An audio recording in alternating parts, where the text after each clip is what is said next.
Takže dobré odpoledne, vás tady vítám na mé přednášce o HTML, CSS, JavaScriptu, všeobecně o webu.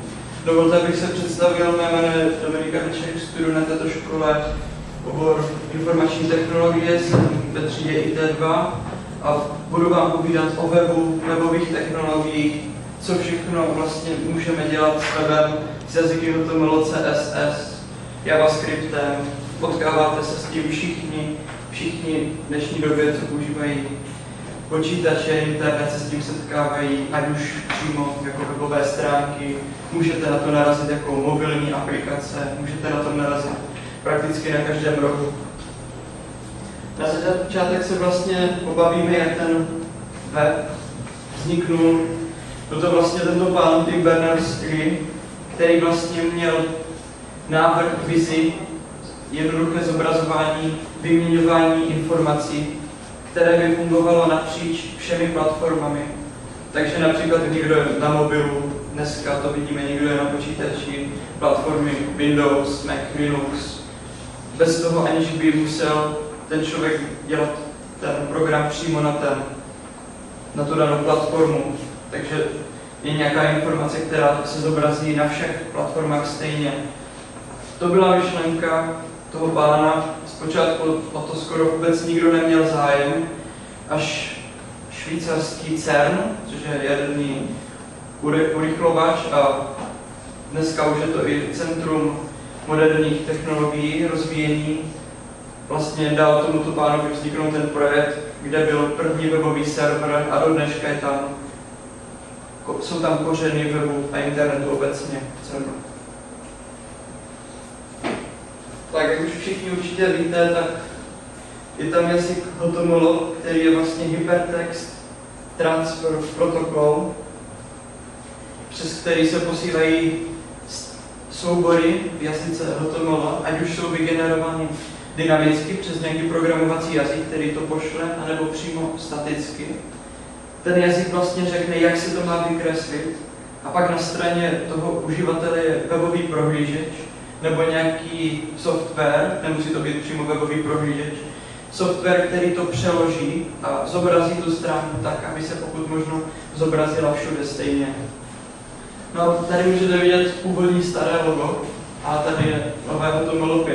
Já vám budu vykládat o HTML5, protože existuje všude strašně moc starých tutoriálů na HTML4 a podobné věci, ale vůbec to není aktuální. A jsou s tím problémy, když člověk chce už používat nové technologie, protože HTML5 je opravdu hodně nových technologií. Budu se vám snažit ukázat některé z nich aspoň.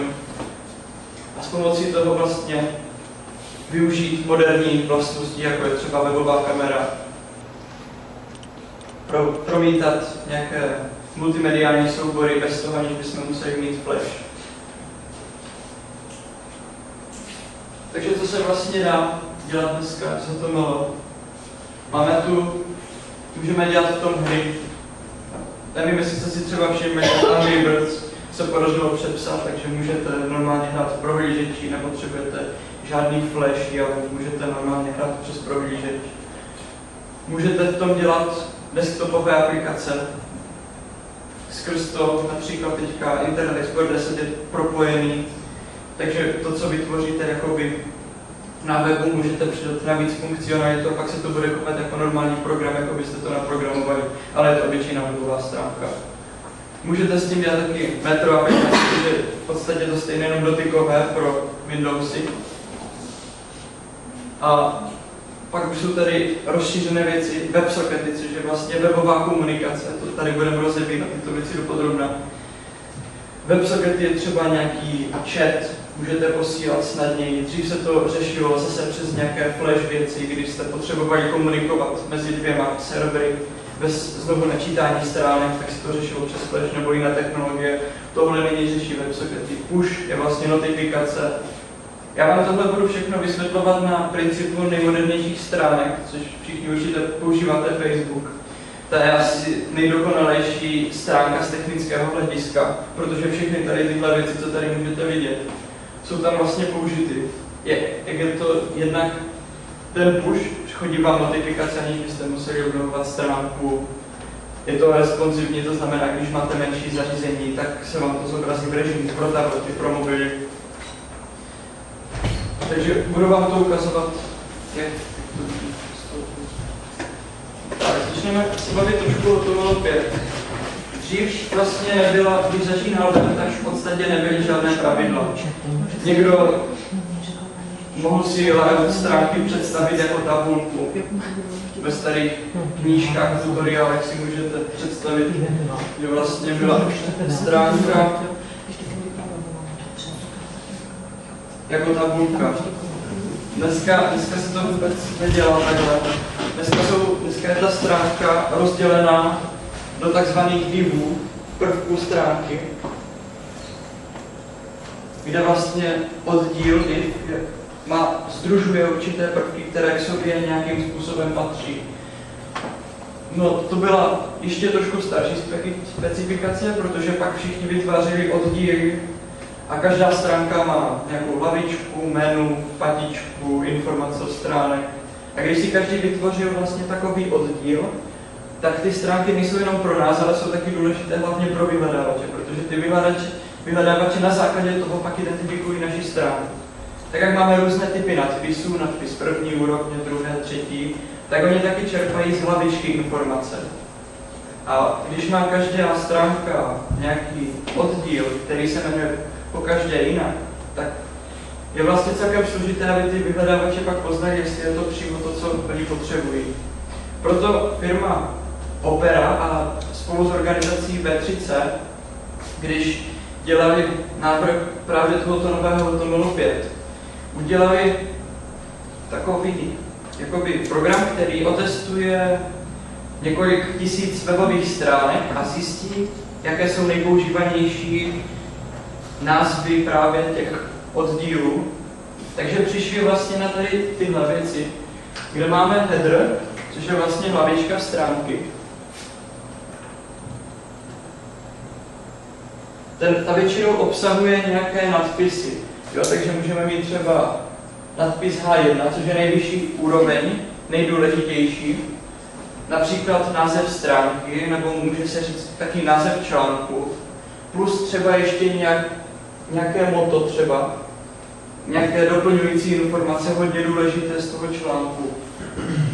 No a pak samozřejmě nějaká navigace, to znamená odkazy, článek, ten článek se může ještě dělit na různé sekce, pak ještě pravý takzvaný sidebar, což vlastně může být nějaké doporučení, co přečtěte si také, nebo popřípadně by se dal říct nějaké reklamy, a pak footer patička vlastně, kde vy vlastně můžete říct, že vy jste to vytvořili, jak můžou uživatelé využívat tento obsah, jestli je to pod nějakou licencí a tak dále.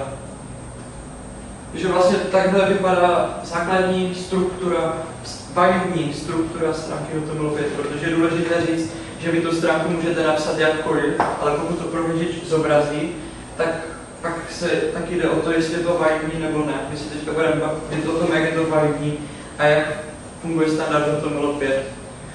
HTML5 je podporovaná od prohlížeče Internet Explorer 9, už je ta vyšší podpora, 10, Mozilla Firefox od verze 4 nahoru,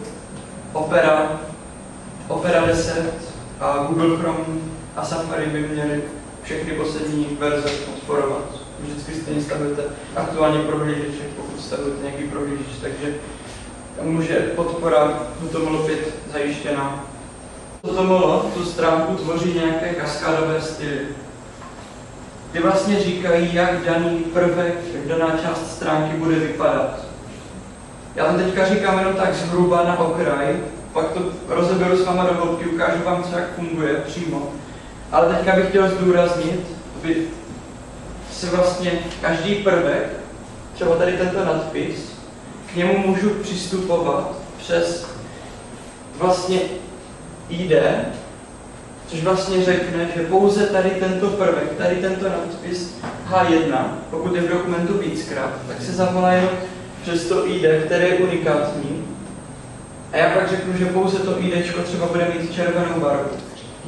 IDčko má vlastně říšku, skrz kterou se pak přistupuje k těm daným objektům. Třeba pokud řeknete, že to ID má, vlastně odkazujete na element nadpisu H1 a to IDčko třeba s názvem nadpis, tak bude třeba červený. Ta třída říká to stejné, jenom IDčko můžete použít pro jeden ten prvek a třídu vlastně pro víc těch. Ale k tomu se ještě dostaneme, to bylo jenom, co jsem chtěl zdůraznit. Další věc je JavaScript, který vlastně se přidává do stránky a tvoří tu klientskou část.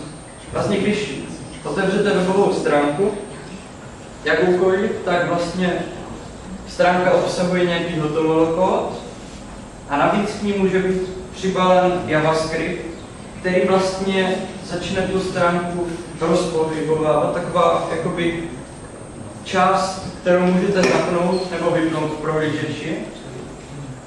Ale ten JavaScript vám vlastně může něco vyhodnocovat, počítat, řešit nějaké věci, kontrolovat nějaké prvky, například ve formuláři. Tady já doporučuji používat na ten JavaScript nějaký framework, což je vlastně takový pomocník, který za člověka vyřeší hodně věcí. Tady jsem zmínil jQuery, které vám vlastně popíšu tady, jak funguje. To je JavaScriptový framework, který vlastně za vás udělá veškerou práci, pokud přistupujete k různým třídám nebo IDčkám, tak on za vás vyřeší tu složitou práci a jednoduše pak vyberete ten daný selektor, který potřebujete. Ale k tomu se taky dostanu, to jenom jsem zmínil. A teďka vlastně už se přímo podíváme na ty nějaké reálné ukázky. Jako editor bych vám doporučil Sublime Text, který ten editor počítačí chce tady nainstalovaný.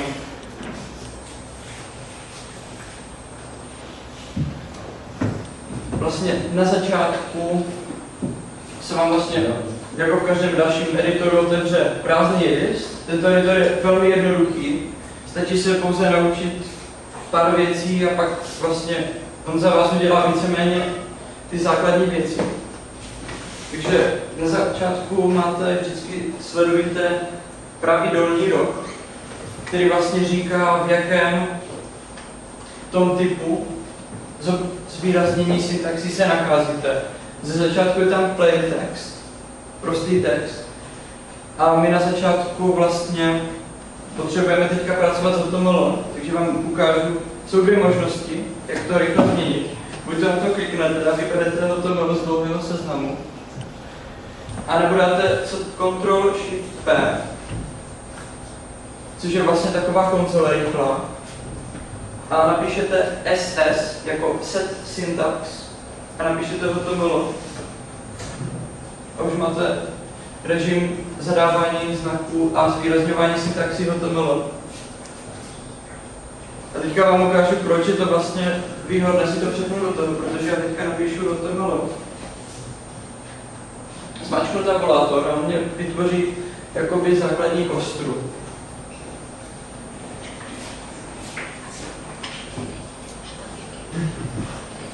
Tak. Každá HTML stránka vlastně musí mít hlavičku a tělo, aby se mohla správně barevně zobrazit. Na začátku by ještě měl být doctype, což říká, že to je dokument typ, což se používá pro HTTP hlavičky. Dřív v tom byl celkem zmatek, bylo to bylo 5, protože tam bylo tam takzvané schéma, které říkalo, jaké schéma vykreslovací se má použít. Ale do toho 5 je to hodně zjednodušená, takže stačí napsat doctype HTML a vlastně řekneme, že ten dokument je typ HTML a ta stránka se vlastně tím stává už validní. Bez toho dokument type ta stránka není validní. Tak, další důležitá věc, kterou my musíme řešit, je kódování.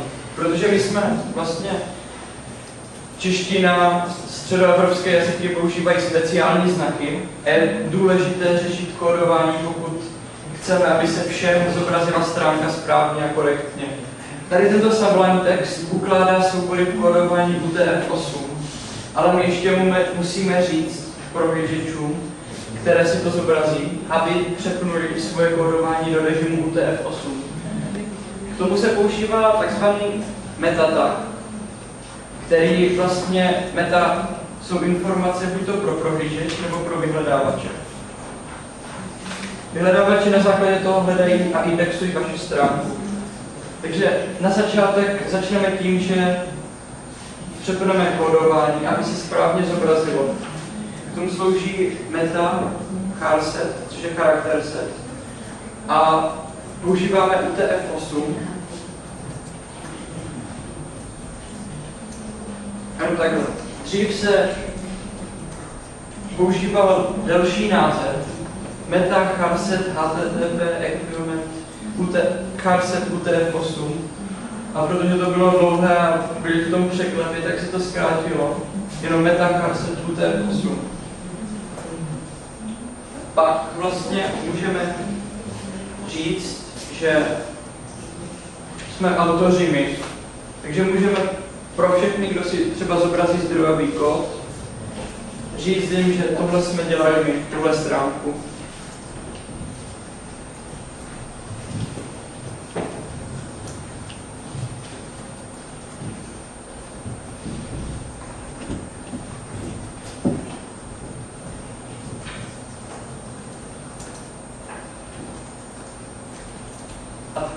Seznam tady těch meta tagů vám nebudu říkat úplně celý, protože je obrovský a nemá smysl tady řešit, ale na ukázku by to mělo stačit. Asi nejdůležitější, který jsem zmínil, který je pro nás důležitý, aby se to správně zobrazilo, je ten charakter set.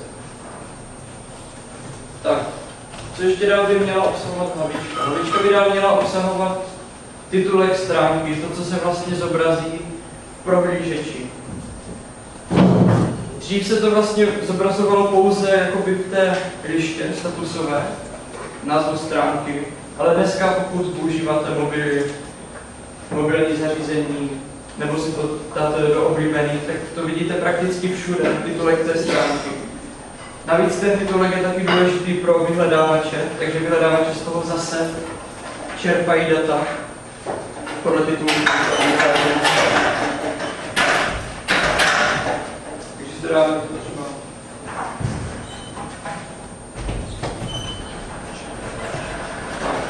To je vlastně část, kterou uživatel vlastně nevidí vykreslenou v tom prohlížeči. On vidí titulek stránky vykreslený v názvu aplikace, popřípadě v liště záložek, ale nevidí zatím nic. Veškerý obsah stránky se píše do sekce body. Tak, začneme asi nejjednoduššími věcmi, takže různé formátovací věci. Takže nadpisy máme dle důležitosti, jednička nejdůležitější, takže máme H1, nadpis nejnižší úrovně, jako nadpis první úrovně nejdůležitější, nejvyšší priority. To je zase důležité, jednak ten prohlížeč už sám má nějaký styl, takže nám ho sám zvýrazní, pokud mu neřekneme, jak jinak se má zvýraznit. Ale je to hlavně zase důležité pro ty vyhledávače, které indexují na základě toho titulku, jak bylo řečeno, a na základě tady těchto nadpisů H1 a H6. Takže třeba zase moje první stránka. A ještě nějaké moto k tomu. Popisek stránky.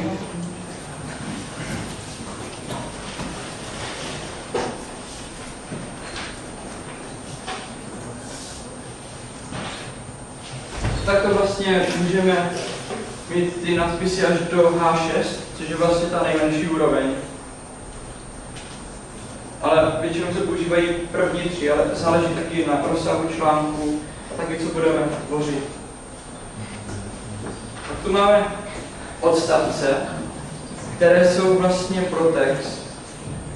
Do nich můžeme vkládat samozřejmě obrázky, A tak jako máte třeba ve Wordu různé odstavce, tak by mělo to obsahovat zhruba stejný text, v kterém to pojednává. A můžou tam být další hotové značky, když je třeba nějaká věta. Můžeme to zlomit řádek, k tomu se používá tak BR, jako break. Nebo HR, což je vlastně horizontální čára. Když to uložím,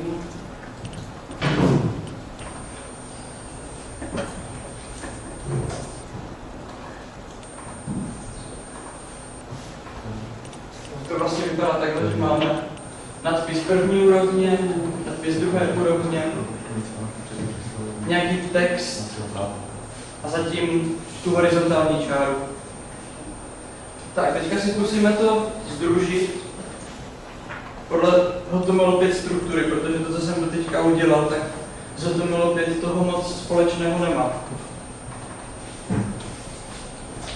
Takže HTML5 používá header, což vlastně říká, že tohle je část hlavičky.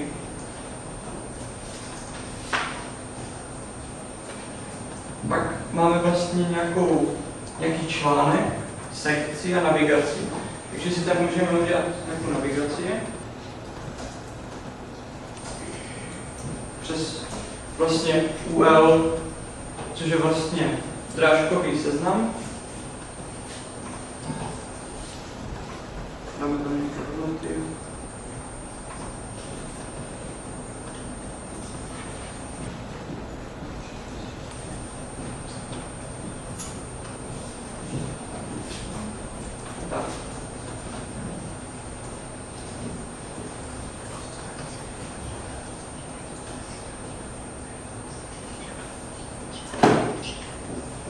Tak, pak tady máme sekci a článek, když to ještě ukážu v té prezentaci.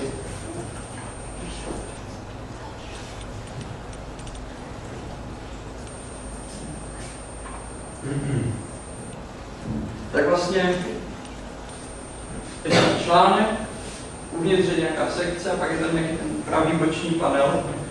Takže my chceme teďka, řekněme, že budeme se snažit vytvořit nějaký blok, kde bude nějaká hlavička, navigace s nějakými kategoriemi, pak tam bude vlastně obsah nějakých článků, kde bude vlastně v tom artiklu bude, ještě ukážu,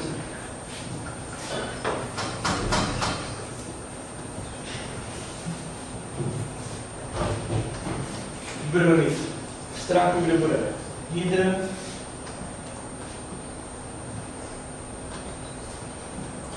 navigace,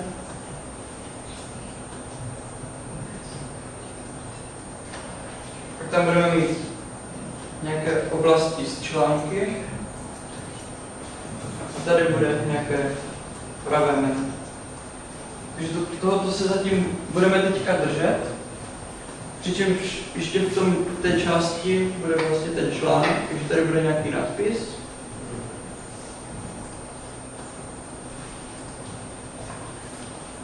A tady pak bude ještě nějaká část toho textu, pár odstavců, jakoby takový výpis hlavní stránky blogu, pár článků, na které pak chceme navázat, a pak bychom mohli zkusit vytvořit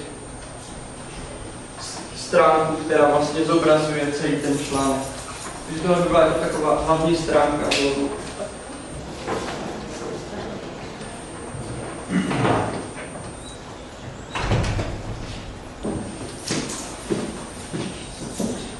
Vlastně uděláme čas artikel, který vlastně říká, že tohle je jakoby ten článek nebo obsah, ten důležitý obsah té stránky, který chceme zobrazit formou jakoby textu, typ jakoby článek.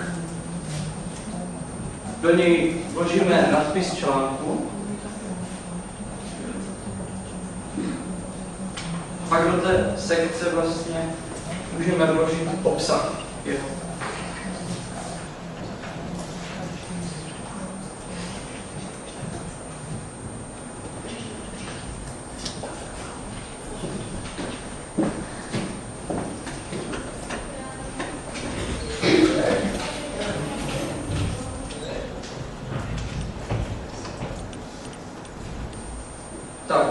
vlastně popsali jsme v té struktuře, jak to má vlastně fungovat uvnitř.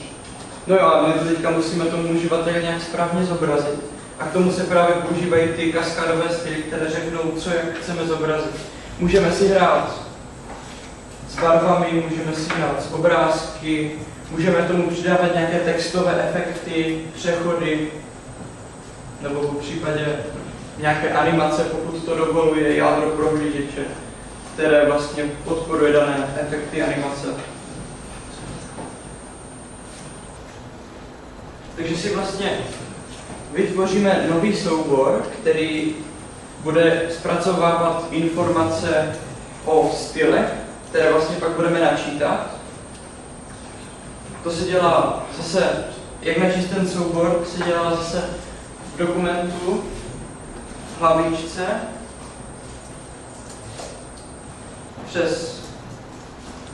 přes tak ring, vlastně načítá, stačí napsat ring a tabulátor a ten subline vám to přeloží sám, ten dlouhý zápis.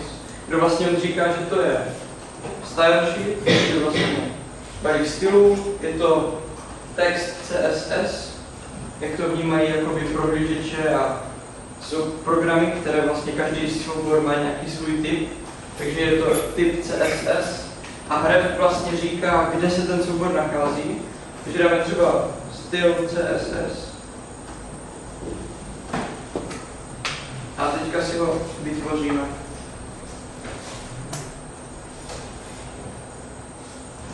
Tak co bychom vlastně chtěli udělat? Například bychom chtěli, aby ten header měl nějakou barvu, takže nadpis H1 začneme tím.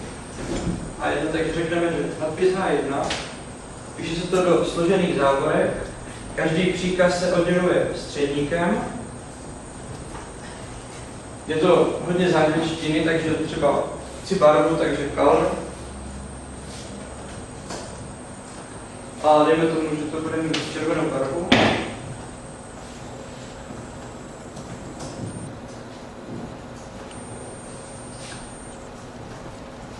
A teďka vlastně jsme dosáhli toho, že má nadpis, všechny nadpisy, které budou mít vlastně H1, pokud tady nějaký přidám, tak budou červeně. Takže já si tady budu přidat nějaký další nadpis H1. A všechny ty barvy já říkám, vlastně pokud tam nezdůrazním, který to je, přes ty IDčka nebo třídy, tak pokud to mu neřeknu, tak on obarví všechny, co jsou H1. Tak. Vlastně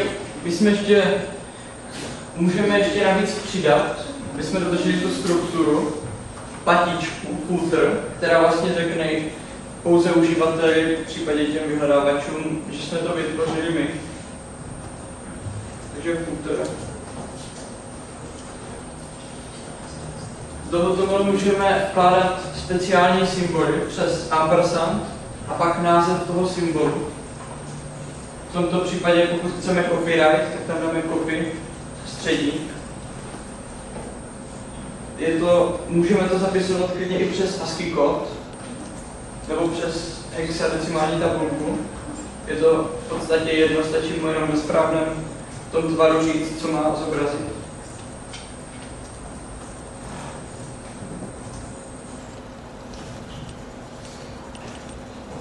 Tak a teďka chceme s tím už něco udělat, aby to vypadalo trošku rozumně. Ještě můžeme přidat to menu, než začneme se míchat víc do těch stylů.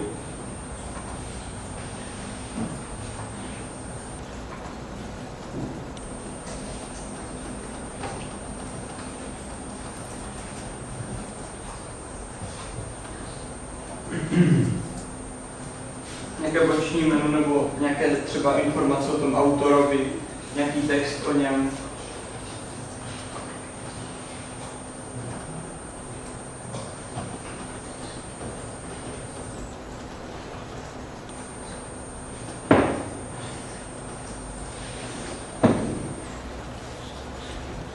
Tak, teďka my chceme vlastně, aby to vypadalo takhle. Tady vlastně budou ty jednotlivé články, zatím tam máme jeden. A na pravé straně bude nějaký text o autorovi, popřípadě nějaká ještě navigace menu rozšířené. Jak toho docílit? Já se tady ještě přepnu.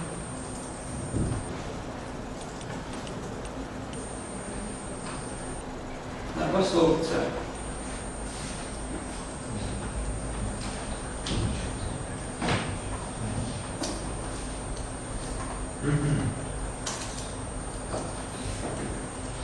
Jak to docílit? Vlastně HTML se stránka zapisuje pod sebe, nepoužíváme tady nějaký souřadnicový systém XY, vykreslí to na souřadnici X10, Y10.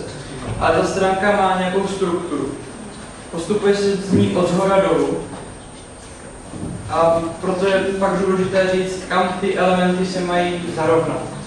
Já třeba můžu říct, můžu to napsat přímo ten styl k tomu jednotlivému tagu, anebo to psát do toho CSS souboru. Takže například můžu mít u toho odstavce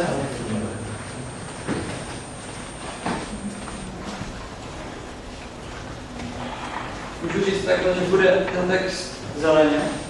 V zeleném odstavci pak bude zelený text. Nebo můžu říct, aby ten text zarovnal na střed.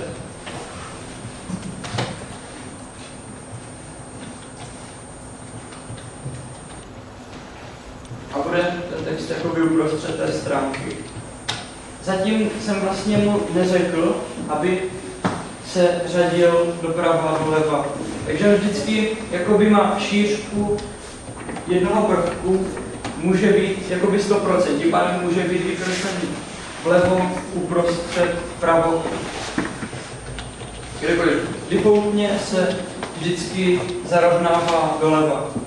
A teďka my chceme, aby vlastně byl článek, ale vedle toho byl ten aside menu. Tak přistoupíme k tomu stylu přímo a řekneme, že aside zarovnáme přes slovo float, kam se má zarovnat. Float může být buď to doleva nebo doprava. Když řekneme right,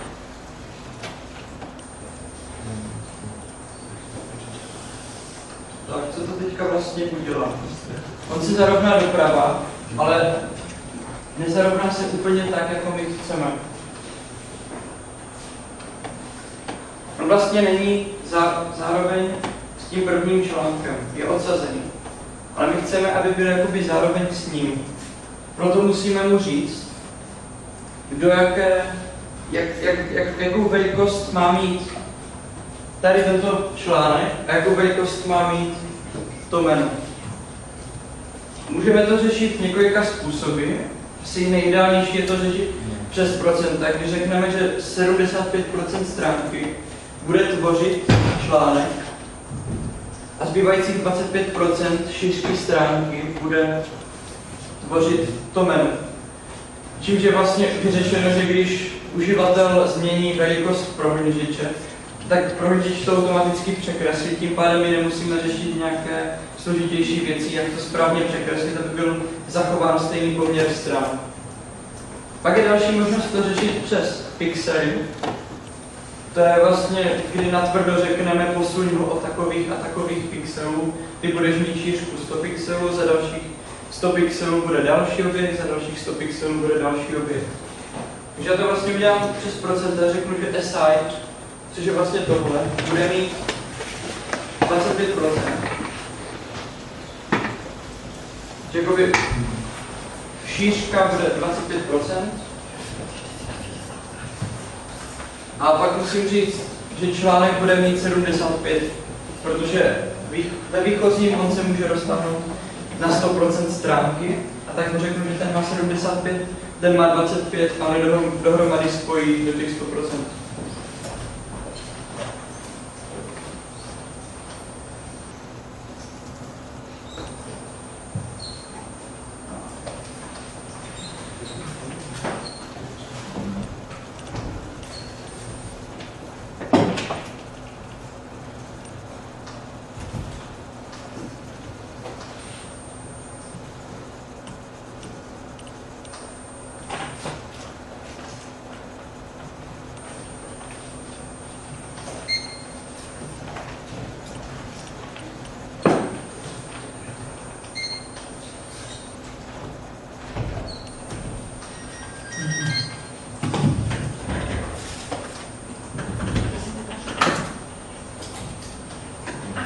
že jsme si ukázali vlastně, jak rozdělit tu stránku na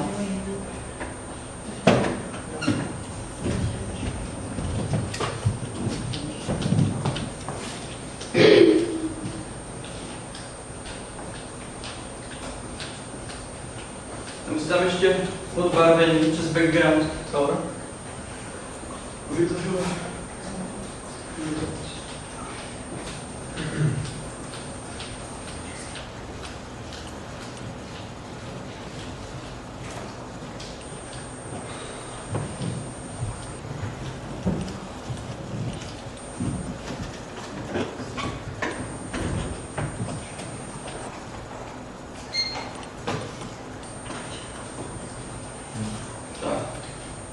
CSS můžete vlastně k barvám přistupovat tak, že buď to napíšete přímo název té barvy, anebo pak můžete zadat hash, ať už je to vlastně hexadecimální, což je vlastně v 16kové soustavě kód té dané barvy. Na internetu jsou různé palety, takže když hledáte třeba nějakou barvu, tak máte přímo paletu barev, které spolu by mohly souviset. A pak jsou tam buď to ty hash kódy v 16kové soustavě, anebo je tam RGB kód, který vlastně je univerzální, takže můžete zadat přímo RGB kód, on vlastně tam doplní barvu. Budu mít třeba RGB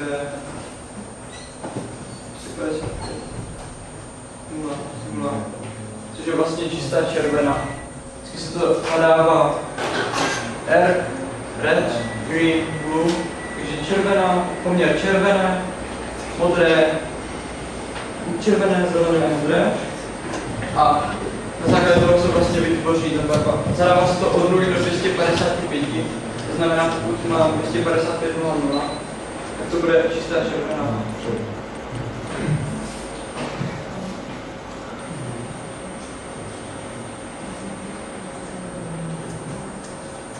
Tak vlastně teďka můžeme si použít další článek, protože cílem je vytvořit vlastně těch článků víc, jako by zobrazit titulní stránku.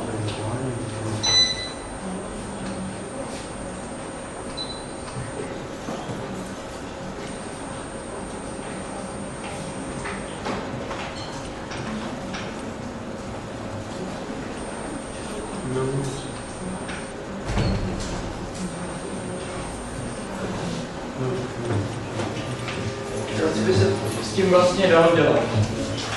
Můžeme tam vkládat nějaké obrázky, můžeme tam vytvořit nějaký oddíl do toho článku a pokusit se vytvořit nějakou stránku s nějakými elementy, nebo můžeme si ukázat vlastně, jak zkusit třeba zaoblit rohy, což je jedna z novinek CSS3, kdy vlastně máme nějaké prvky a vykreslujeme tam třeba něco barevně nebo nějaký obrázek.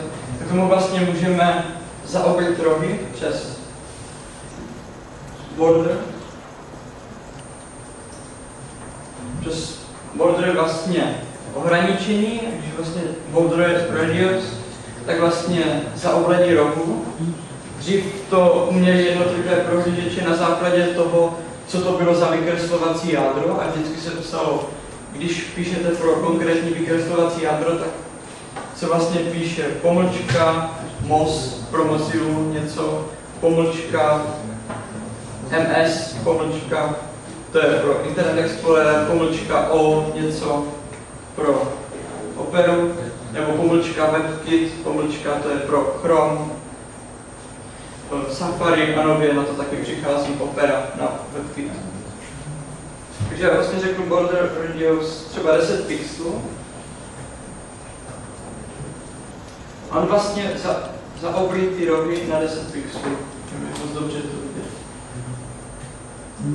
Vlastně kde ty rohy už nejsou takový hranaté, ale dokáže to zaoblit.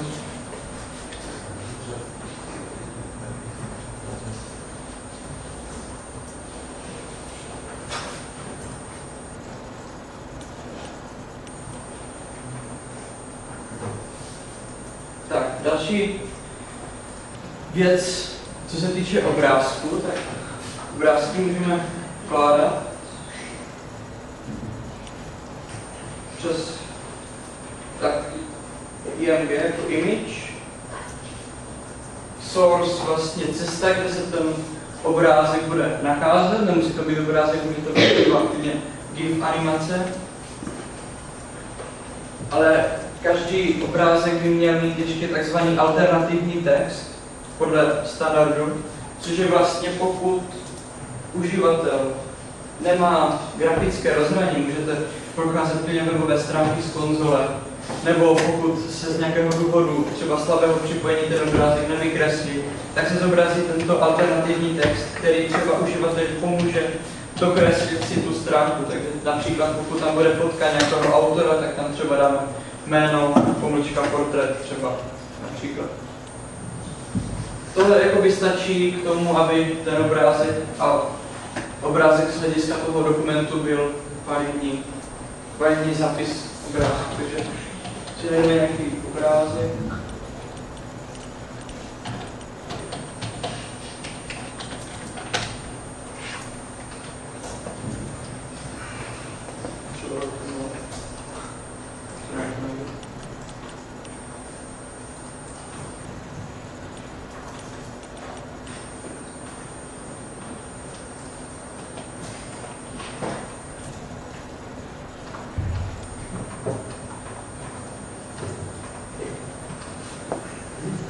A pak do alternativního popisu vlastně napíšu, co to má vyjadřovat, v případě, jak už jsem říkal, že by se to nenačetlo.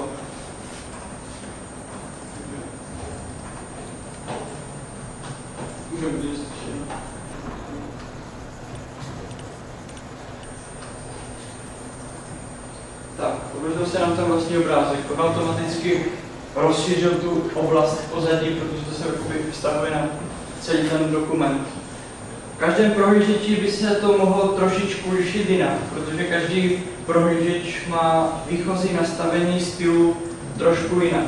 Vlastně daný prohlížeč má nějaké schémata, které si uživatel může sám upravovat a na základě toho on pak vykresluje.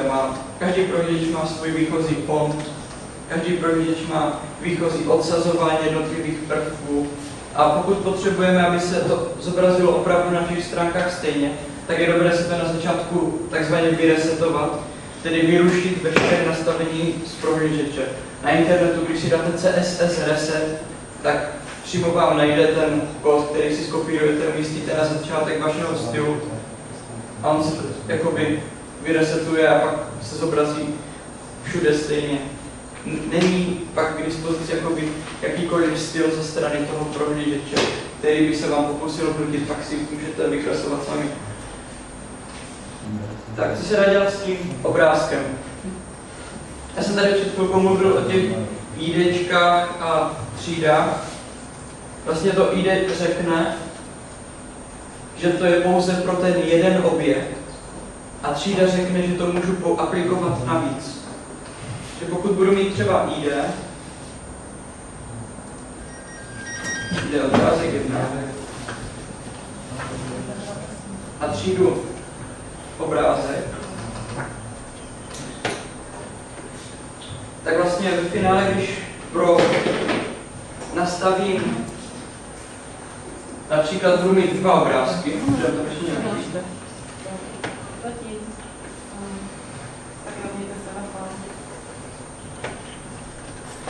Řeknu, že třída, cokoliv s třídou obrázek, bude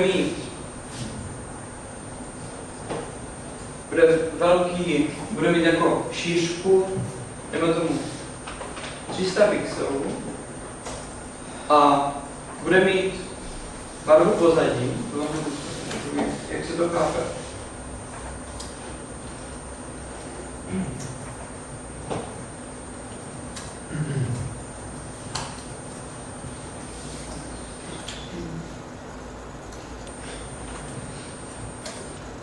Tak, tady můžete vidět ten alternativní text, který si měl zobrazit. Z nějakého důvodu se nenačetl obrázek. Z toho důvodu, že tam ten obrázek třeba neexistuje momentálně. nebo že uživatel zakázal zobrazování stahování obrázku. Proto se tam vypsal ten alternativní text. Tak, řekl jsem, že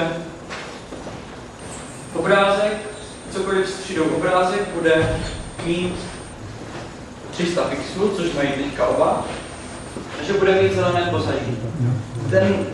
Proč používat ještě pozadí u obrázku?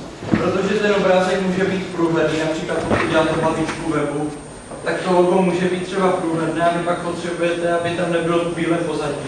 A chcete tam dosadit třeba nějakou jinou barvu. Takže řeknete, že ten prvek má ještě nějaké pozadí a na tom pozadí teprve bude třeba průhledný obrázek. Nebo zase pokud se ten obrázek nevykreslí, tak mu můžete třeba zobrazit červenou barvou, že je něco špatně.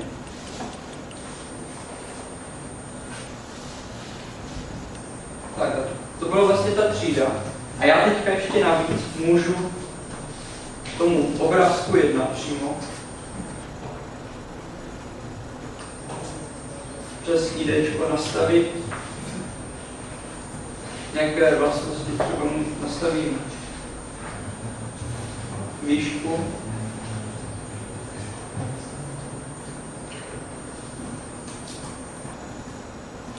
No a to se zase aplikuje jenom na to IDčko.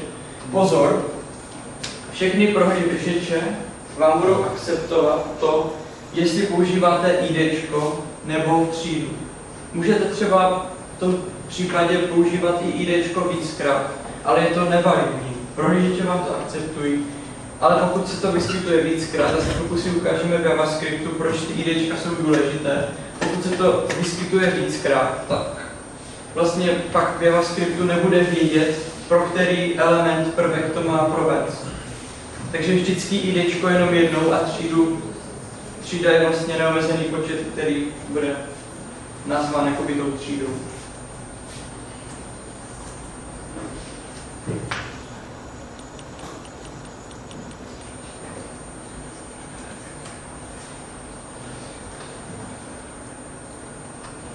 A pak můžeme mít ještě v rámci těch stylů nějaké vyplnění, odsazení, se používá přes padding.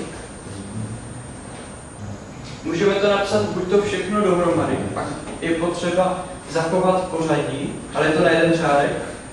A musíme ve správném pořadí napsat, odkud se to má vyplnit z jaké strany.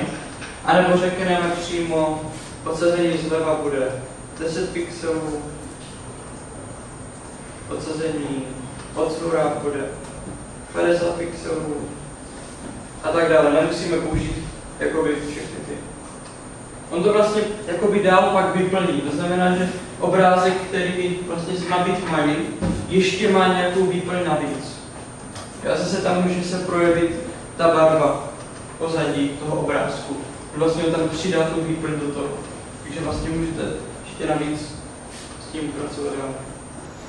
Samozřejmě u obrázku by taky neměl být problém, pokud to podporuje samozřejmě prohlížeč správně, zaoblit ty rohy.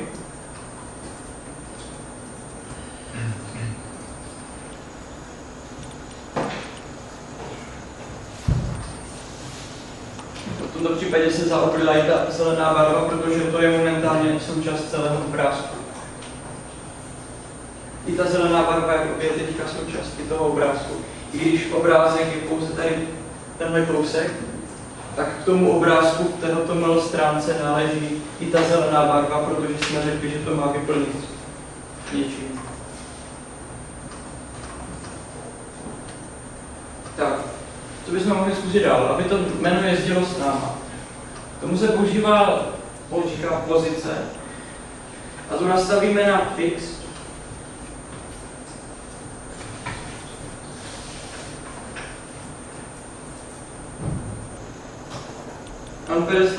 Ale teďka pozor, my musíme říct, jak správně má být vypozicován. Ještě z druhého hlediska, kde ho vlastně musíme pak mít posunout. Protože má pevnou pozici v rámci jedné části stránky, on je stejný, on je pořád na stejné pozici. Jenom ta stránka se vlastně mění. My tak můžeme vlastně nastavit jakoby obrázek na pozadí a pak daná část toho obrázku je stejná. My když prolomíme stránku, tak ta část zůstává pořád stejná. Takže my ho můžeme, asi nejjednodušší varianta, jak to vyřešit, aby byl na správné pozici v tuto chvíli, je mu říct, margin left 75%, vlastně odskoč odleva o 75%. A on pak je vlastně zpět tam. Trošku ubereme. A pak vlastně jede s náma a je pořád na stejné pozici. Nepotřebovali jsme použít žádný JavaScript, který by tohle řešil. Tohle by mělo fungovat i v těch starších prohlížečích, bez nějakých větších omezení.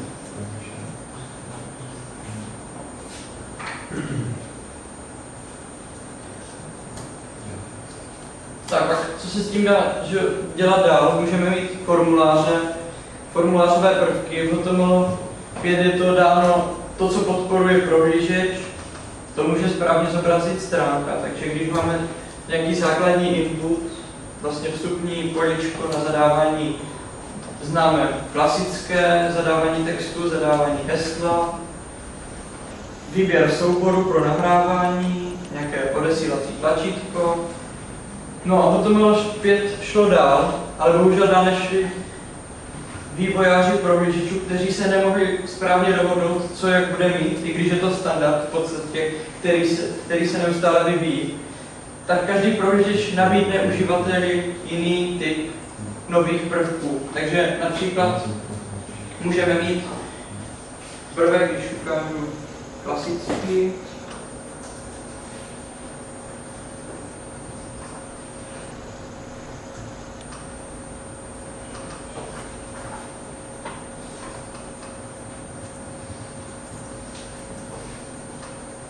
to je vlastně základní zadávací prvek tlačítko, které znáte.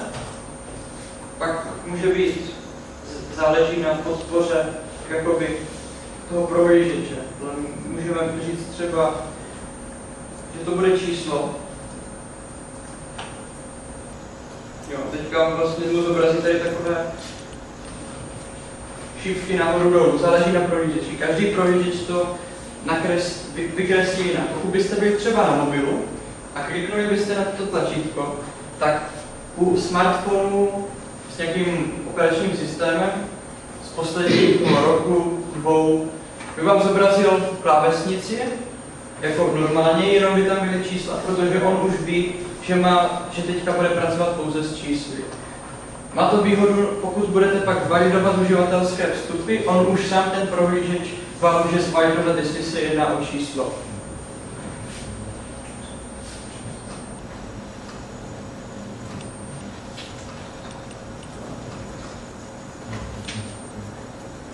Další věc, input type date.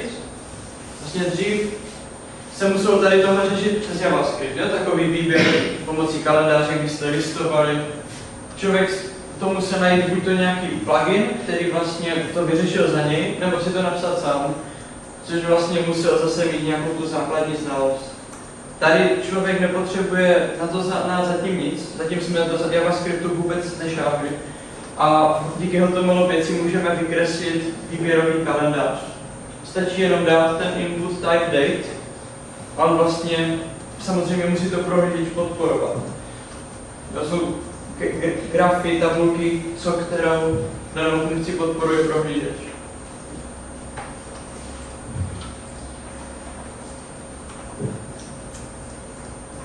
Nebo samozřejmě input type file, což je vlastně výběr souboru.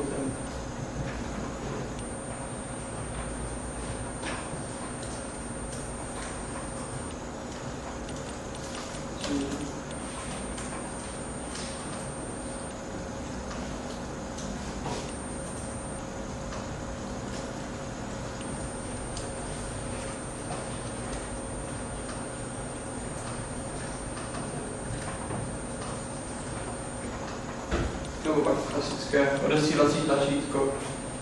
Tak tahle stránka je zatím statická, nic se na ní neděje, nemůžeme provádět žádné například kontroly dat, nemůžeme dělat nějaké animace, třeba aby tam ten text pokud možno jezdil mimo tady tohle, co jezdí pořád za náma, protože to má nastavenou pozici, že je to pevně dané pozici.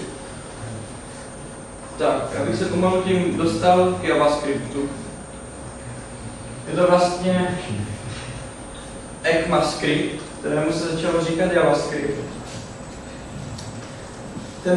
To JavaScript, protože to, co používá většina lidí, vlastně říká to, co se děje u klienta. Jak už jsem říkal na začátku, klient, kterému se zobrazí ta stránka, tento JavaScript může zakázat, tím pádem jakékoliv akce, které probíhají, například když jdete na nějakou stránku, která má automaticky vyskakovací okna, vy zakážete JavaScript, tak ta stránka neotevře žádné vyskakovací okna. Tak. JavaScripty se vlastně můžou psát potom opět kamkoliv, do jakékoliv části stránky, ať už je to v hlavičce, na začátku dokumentu, nebo někdo zase preferuje na konci, protože jakmile se stáhne celá stránka, tak ty JavaScripty se nečtou nakonec. Čím pádem urychlí, jakmile se vykreslí celá stránka, teprve se tedy začne pracovat s JavaScripty, což výrazně urychlí stahování, pokud uživatel pak už nechce ty JavaScripty, tak jenom zastaví stránku a stránka už jakoby nic dál nedělá. Píše se to do tagu script, přičemž je tam ještě typ jako text lomeno JavaScript, říká, že to je jakoby JavaScript, když v praxi se v dnešní době už s prakticky jiným ani moc nesetkáte, dříve ještě byl VB script, jako Visual Basic script a ještě další podobná.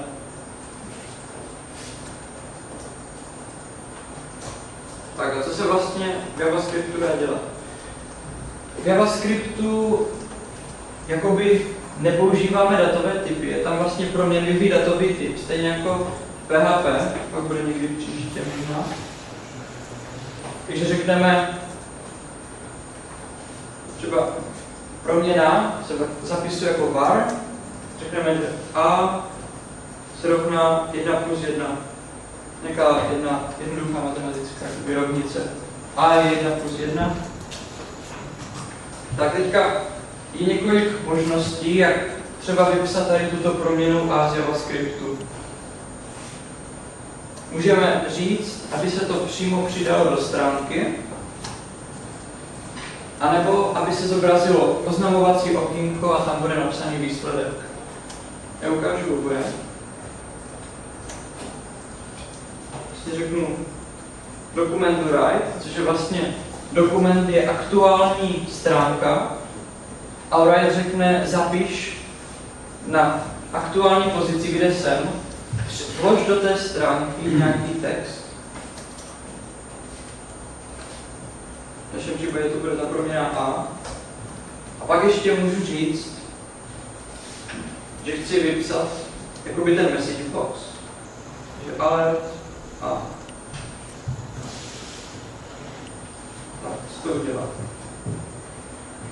Přidal dvojku, ještě vypsal message box, přesně jak jsme chtěli.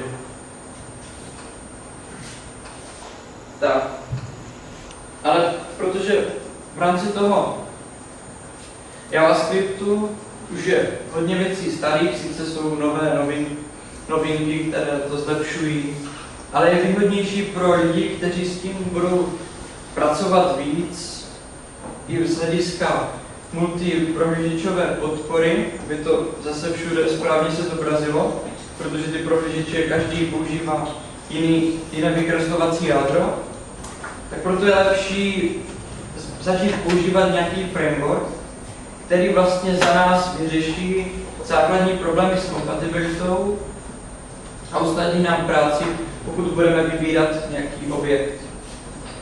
Takže, když jsem zmiňoval, jsme mohli použít to jQuery. Můžeme dostat na stránkách jQuery.com.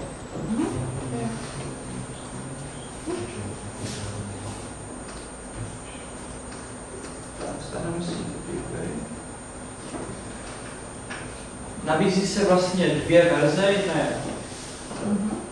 komprimovaná, vlastně zmenšená, pak je ještě rozšířená velká.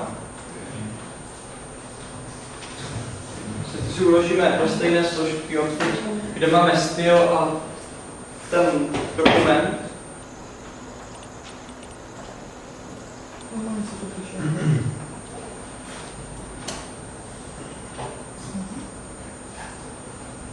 Tak. A vlastně zavoláme ten JavaScript, což řekneme úplně stejně, jako bychom začali psát, jenom tady přidáme atribut src jako source.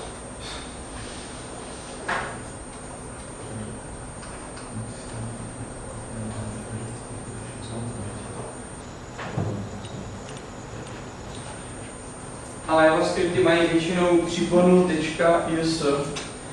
Pozor, pokud se pokusíte otevřít bez nějakého výchozího programu, nemáte jako program, který je asociovaný, tak se vám pravděpodobně bude snažit Windows tlačit nějaký runtime editor, který vám automaticky napíše chybu.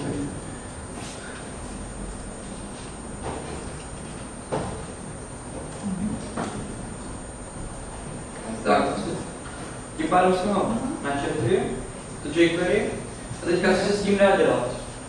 jQuery nám vlastně usnadní práci přístupu k těm elementům, přináší nějaké animace, takže můžeme s tím nějak v rámci toho rozbalovat, skrývat jednoduše. A pak je nad tím jQuery ještě taková nadstavba, jQuery User Interface, což je vlastně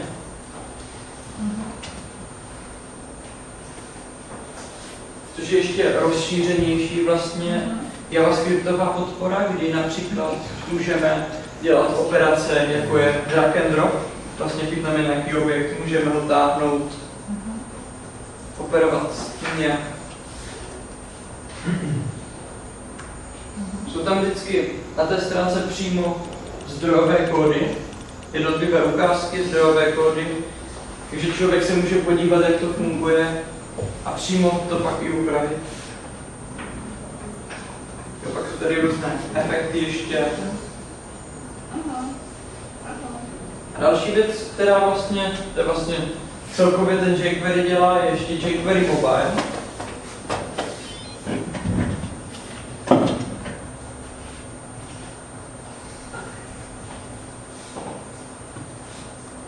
Což je vlastně takový zase JavaScriptový framework pro mobilní zařízení, tablety, ale dá se to zobrazit i na počítači, takže vlastně to, co vy uděláte tu stránku, tak pak můžete jakoby s pomocí tohoto frameworku udělat tak, aby se správně zobrazil na smartphone. Tím pádem byste měli jakoby takovou webovou mobilní aplikaci bez nějakých větších problémů, aniž byste si museli kupovat třeba nějakou licenci pro vývoj aplikací. Takže jestli jste ready, tak bych zase pokračoval. Vlastně skončili jsme tím, že jsme importovali tu knihovnu jQuery. Vlastně jsme ji jenom načetli, ale zatím ještě nikdo nevolá. Ona se jakoby přibaví, pokud to je na nějaké webové stránce, tak ten prohlížeč si stáhne, uloží do mezipaměti, ale zatím s tím nic neděláme. Teďka potřebujeme to jakoby načíst. Takže já jsem tady napsal nějaký JavaScript, který vlastně univerzální, bude fungovat i pod tím jQuery, protože to pořád JavaScript, jenom je to jakoby na vyšší úrovni. Je tam něco navíc přidané, to je ten framework. Funguje tady poznámka, je vlastně lomítko a hvězdička a lomítko. Vlastně nám řekne, že to je prostě, to je jenom poznámka, to se ignoruje, když se to vlastně spouští.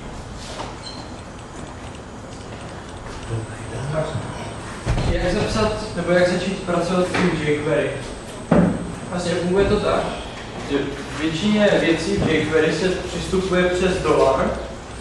Když řekneme $, do závorky dokument, vlastně předáme mu jakoby ten náš objekt, celý dokument, a řekneme, že událost, že jakmile je ready, je vlastně připravená stránka, stáhnutá.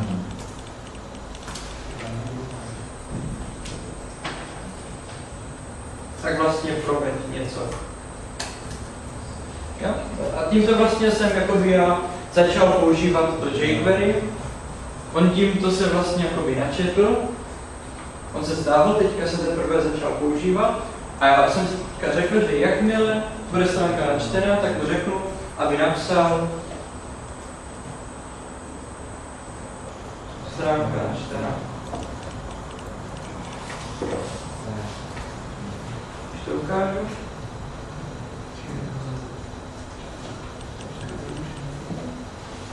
Když to aktualizuju pak stránku,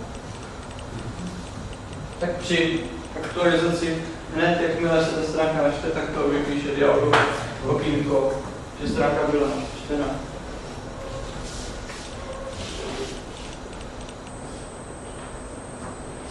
Tak, co všechno se s tím dá dělat?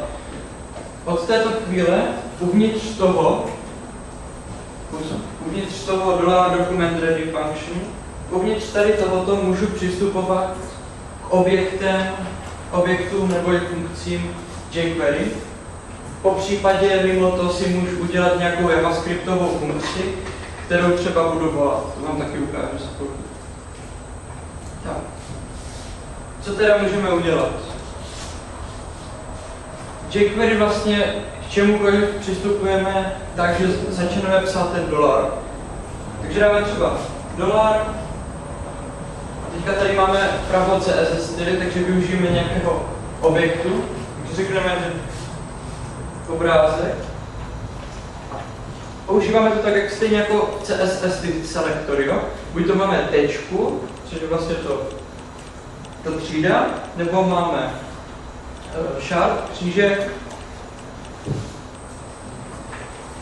A vlastně na základě toho pak na to odkazujeme. Tak a stejně jako programování nebo prakticky kdekoliv máme události. Může třeba na to uživatel kliknout, může přes to přejet myší, může to nějak táhnout ten objekt. A na základě toho vlastně reagujeme na tu událost.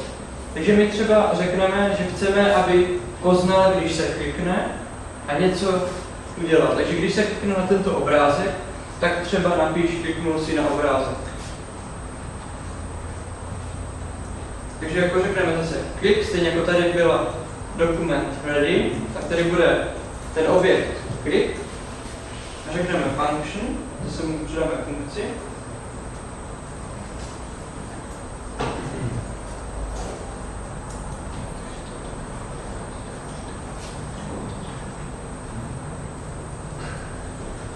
A řekneme, ať něco vypíše.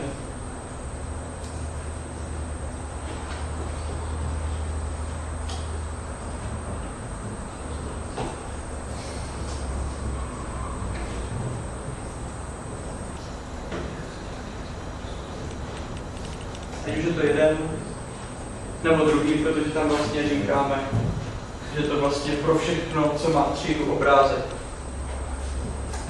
Pokud bychom to chtěli pro IDčko, to můžeme použít stejně, jenom tady dáme mřížku a zavoláme obrázek 1 třeba například. V tom případě, pokud klikne na obrázek s IDčkem obrázek 1, tak se mu napíše, kliknul si na obrázek 1. A pokud klikne na jakýkoliv prvek s třídou obrázek, což jsou vlastně oba dva, tak kliknul si na obrázek. Tím pádem, když na to obnovím a teďka kliknu na obrázek 2, tak dostanu jednu zprávu, kliknu si na obrázek. Ale pokud kliknu na obrázek nahoře, tak dostanu jednak kliknu si na obrázek, ale i kliknu si na obrázek 1. Tam si musí člověk dát pozor, co se jak volá. Jestli volá IDčko nebo třídu. Protože v případě, že zavolá i IDčko, i třídu, pak se to jakoby provede dvakrát. Může jakoby pro jeden prvek jednou, pokud klikne, ale patří to do dvou částí, jednak IDčko, jednak třídy, pak se to volá dvakrát. Můžeme mít taky vícenázvové, jakoby třídy, tím pádem, že to patří do víc tříd. Tady by to platilo taky tak. kterákoliv z těch tří, tak se to zase provede.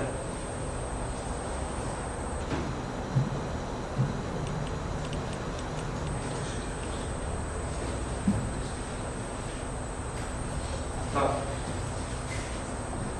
Nejdřív se asi pracuje s tlačítky, protože uživatel čeká, aby na to tlačítko mohl kliknout. To je asi největší věc, určitě uživatel nečeká, že bude klikat na nějaký obrázek, pokud na tom obrázku není třeba napsáno zmáčkni nebo něco tak. Ale vždycky uživatel čeká na to, že bude klikat na nějaké tlačítko. Takže my tam dáme nějaké tlačítko. To můžeme vytvořit jednak přes input type submit, což je vlastně odesílací tlačítko, které odešle formulář, anebo mu můžeme přidat jenom tlačítko button a dovnitř toho jakoby tagu mezi otevírací a uzavírací pak napíšeme text, který se zobrazí.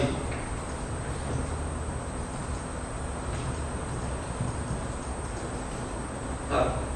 Nastavíme tomu tlačítku nějaké IDčko, aby jsme věděli, pokud tam bude víc tlačítek, aby jsme se odkázali na to správné, protože zase by se to provedlo pro všechny tlačítka. Pokud by se tam měli 5 tlačítek, bez IDčka, pak bychom volali v jQuery, aby všechno, co má tlačítko po kliknutí něco udělalo, tak by se to provedlo úplně pro všechny. Takže zase řeknu, má IDčko, tlačítko 1. Tak a teďka co se má stát, když klikneme tlačítko 1. Takže zase tam zadáme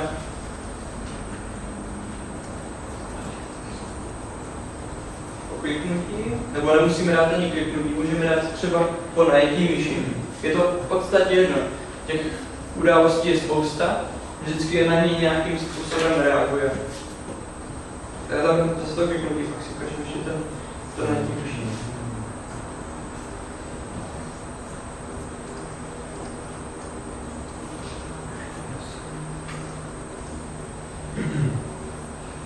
A teďka, co bychom mohli udělat? Nebudeme nic vypisovat, ale zkusíme třeba nějaký objekt, dejme tomu screen. Vlastně jakýkoliv prvek, HTML, který je na stránce zobrazen, má nějaký CSS atribut display, tak tam může být to, například to fix, což vlastně jezdí s náma, tak jsou i další. A jedno z těch vlastností display může být known, což je vlastně, že se nezobrazí. Že tam jako je ten prvek, ale nezobrazí se.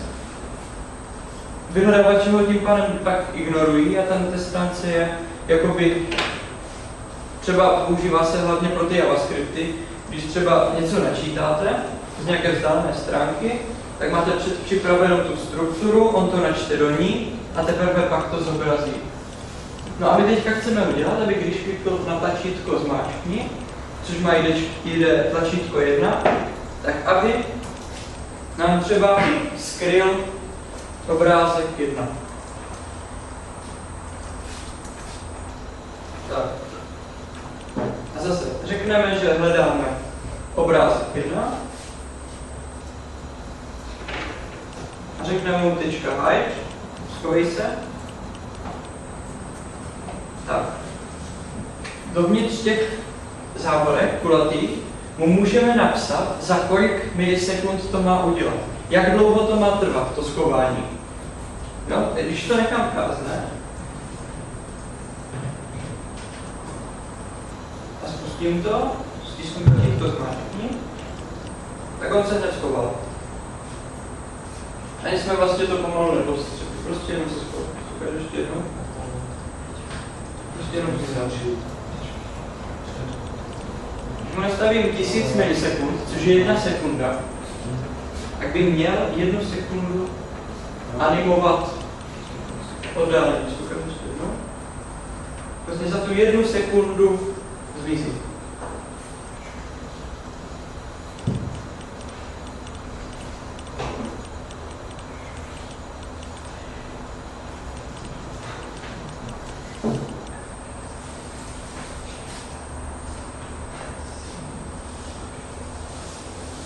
Tak.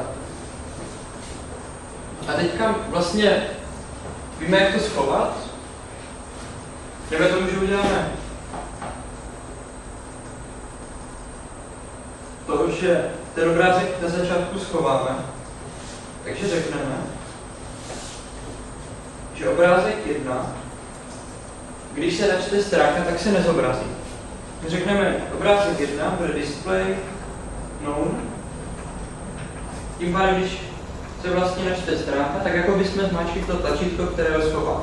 Ten obrázek je, stáhne si ho prohlížeč z té adresy, ale nezobrazí. Čeká na to, až my si ho postupně třeba zobrazíme. Takže ten prohlížeč si ho stáhl, má ho u sebe v paměti, v kešce, ale nezobrazil.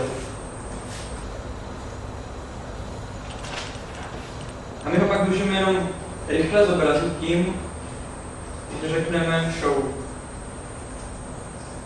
No, takže teďka, když to jenom zmíním tohle je na show a na začátku ho vlastně nezobrazím, tak on zase zanimuje, že ho rozroluje dolů.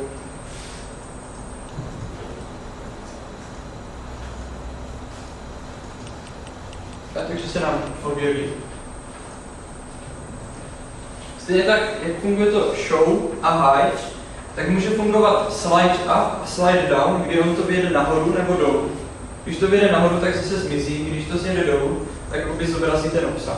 Je to v podstatě to skoro to stejné, co hide nebo show. Tak. A teďka my chceme, aby to tlačítko, nejen, že to vlastně, teďka má vlastně jednu funkci, jenom ho zobrazit. Ono už zobrazené je, takže vlastně neudělá nic. Musím obnovit stránku, aby zase ho mohl zobrazit. Ale jak vlastně ošetřit bez nějakého složitějšího programování, aby si vlastně pamatoval, co teďka aktuální stav je? Tak jQuery přímo nabízí funkci toggle, což vlastně řekne přepni na tu druhou možnost. A možnosti jsou dvě, buď to se zobrazí nebo ne. Takže když je teďka zobrazený a jak zmáčknu tlačítko, tak čekám, že zmizí. Takže stačí jenom změnit na toggle.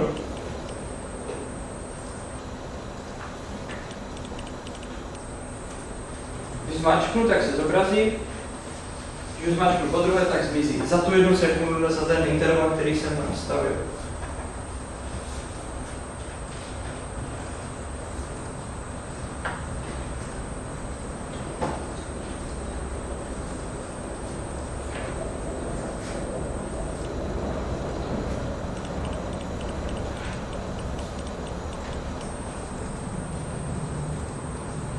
Tak potom v tom JavaScriptu, pokud například z nějaké vzdálené stránky, jak už jsem o tom mluvil, v těch moderních webech, technologiích je to potřeba, například když máte ten chat na Facebooku, když to k tomu přirovnám, tak vlastně ona vám přijde zpráva. Ten pošle požadavek, aby přijde informace, že přišla zpráva, já pošlu požadavek, aby se mi ta zpráva zobrazila celá. Protože on může posílat jako signál, že je něco nového a já to pak chci zobrazit. Většinou to funguje tak, že vlastně já mám v tom kódu připravenou nějakou strukturu, například nějaký oddíl.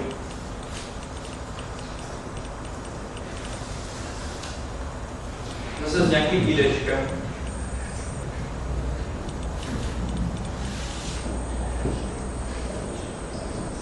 Který bude obsahovat, který může být klidně prázdný. A teďka mu řeknu, že ten prázdný oddíl, nebo skrytý oddíl, se nezobrazí. Zase. Teďka dejme tomu, že vlastně bychom tam chtěli do toho něco přidat, jo, přes ten JavaScript. Třeba uživatel, dejme tomu, že máme to textové pole, využijeme to textové pole, se kterým jsme pracovali. Jo, tady posunu trošku níž. Jo, textové pole využijeme a pokusíme se do toho oddílu, který jsme vytvořili, který je momentálně, který jsme skrytý oddíl. Když se naše stránka, tak se nezobrazí. A jakmile něco zadá do toho políčka a zmáčkne tlačítko, tak ho tam zkusíme ten text nasměrovat a teprve pak zobrazit ten oddíl. Jako bychom simulovali, že teprve něco přichází z nějakého vzdáleného, z nějaké vzdálené stránky.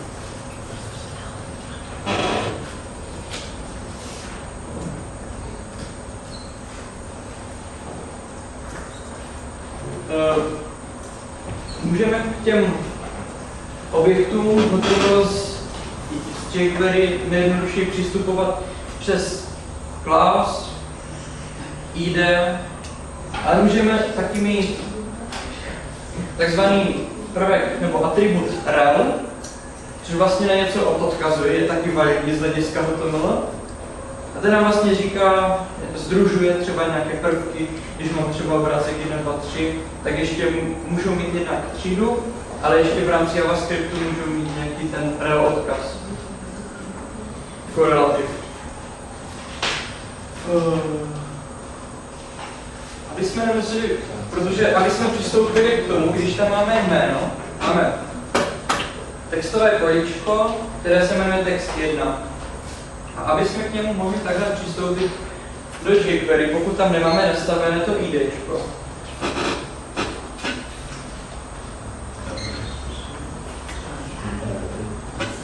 Tak aby jsme nemuseli vlastně zadávat dlouhý název. Proto ne, protože to se zadává trošičku jinak.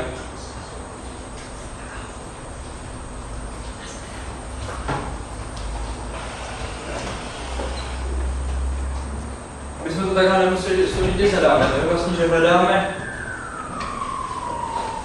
zadávací tlačítko nebo prostě nějaký prvek, ať už je to odesílací tlačítko nebo cokoliv, s nějakým jménem, tak nám se vyplatí zadat jenom jeho IDčko a pak jenom řekneme jednoduše najdi jeho IDčko, ale takhle to funguje taky. Takže když to má jméno text 1,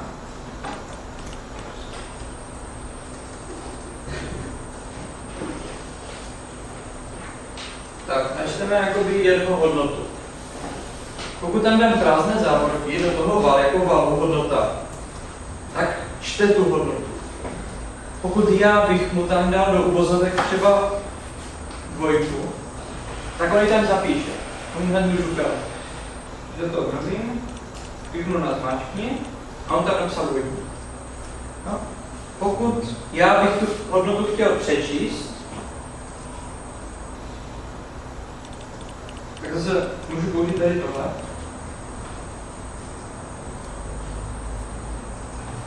A jenom ji zavolám. Mám tady třeba jedničku, zmáčkni, vypíše jedničku a hned pod tím mám, aby tam nastavil 2, takže tam nastaví 2.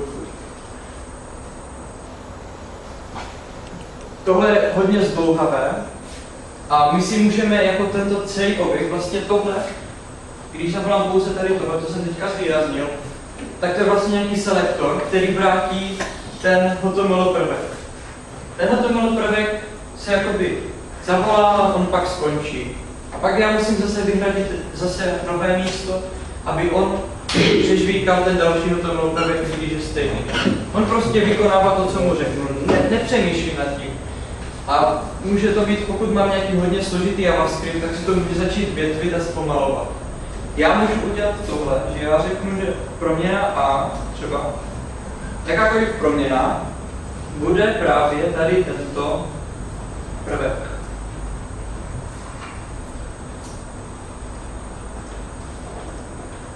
A pak můžu říct,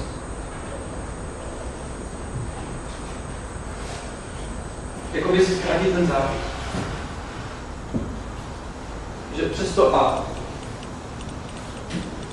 Jednak to ušetří mě práci při zapisování a pak to ušetří práci tomu prohlížeči, pokud je to, teďka bychom to neřešili, jakože to je nějaké složité, ale pokud by ten JavaScript byl opravdu složitý z nějaké klientské části, obrovský JavaScript, tak tam už se pak řeší tady tyto věci, jak co nejlíp optimalizovat, aby to bylo co nejmenší. To je jedna možnost, jak jsem říkal, zapsat to přes to name, ale já to můžu taky napsat tím druhým způsobem, já to jenom poznám, tady fakt.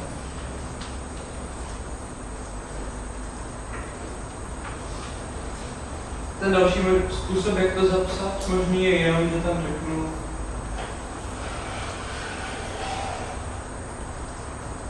text 1, s tím, že tam si nastavím to idčko text 1.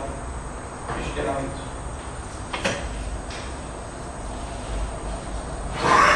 Ten name se používá hlavně u formulářů, pokud odesíláte ty stránky, jako by máte stránku, na které je formulář, vyplňte následující údaje, teďka nějaké ty polička, tak nastavíte tomu name a když to odešlete, tak to vlastně pošle nějakou metodou, ať už je to post, což je vlastně jakoby zabezpečení, že to nejde přes adresu, nebo pak je get, to jde přes adresu, ale to je jedno. Ale přináší se tam ty jména. Je vždycky nějaký klíč, je to jméno a hodnota. Takže třeba když mám to políčko, které se jmenuje text 1 a zadám tam dvojku, tak klíč, přes který se k tomu dostanu, je text 1 a ta hodnota je třeba ta dvojka. To je tady, jak jsem teďka zobrazil tu hodnotu. Je to vždycky klíč a hodnota.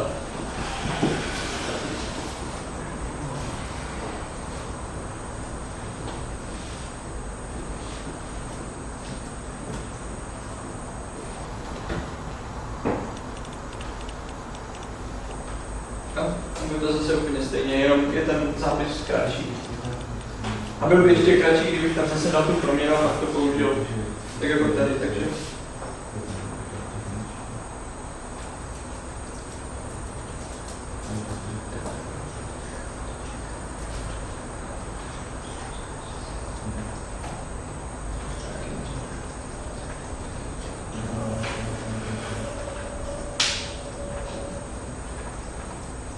Bude to fungovat úplně stejně jako ten kód, co je na tím poznámce.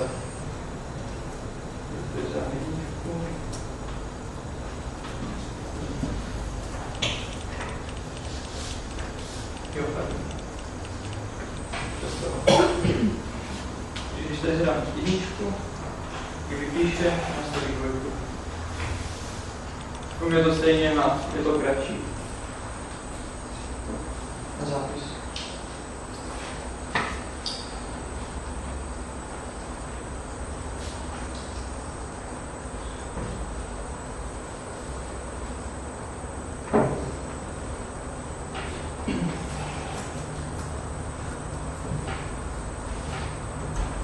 Těmto javascriptovým věcem vlastně existuje jQuery velká řada pluginů, například pokud někdo potřebuje obrázkový slider, aby mu se měnily obrázky, tak stačí jenom si stáhnout ten plugin. Pro tady této části $document ready function stačí tu funkci jenom zavolat a ono se to pak aplikuje zase na ten nějaký selektor. Takže tohle by vám jako mělo dát takový základ, jak se přistupuje z toho jQuery k těm selektorům. Takže když máte ve stránce nějaký ten div, tak on vám tam, aby ho dokázal zpracovat a předat ho dál. No a já se vrátím k tomu, co jsme původně chtěli udělat. Teď jsem vám vlastně ukázal, jak to vlastně získat ten objekt do nějaké proměny a pak to vlastně s tím dá jakoby pracovat. Takže se vrátíme k tomu našemu skrytému oddílu. Co my tam budeme chtít vypsat? Třeba budeme chtít vypsat nějaký text, ale z toho JavaScriptu. Jo? Budeme simulovat to, že on od někud přišel z nějaké vzdálené stránky, teprve do toho JavaScriptu jsme ho dostali a my ho přidáme do té stránky, do toho oddílu a pak ten oddíl jakoby pěkně zobrazíme. Nějakou animaci, že to zase sjede dolů třeba.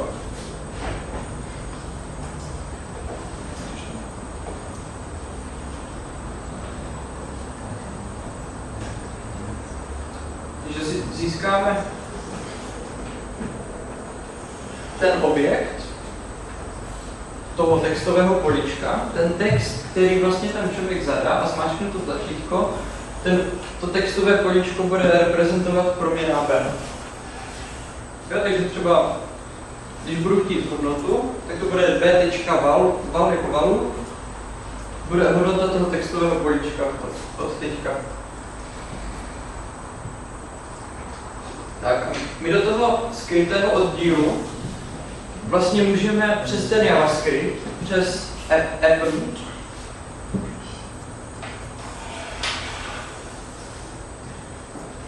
všechno řekneme vlastně, co tam přidáme. Dáme tam vlastně vozovky a říkáme, co k tomu má jakoby připojit. Jsou ještě další možnosti. Můžeme říct, ne, to vám ukážu. Teď ukážu funguje tohle. Takže dovnitř, do toho, vlastně do toho, za ten oddíl, k tomu oddílu připojí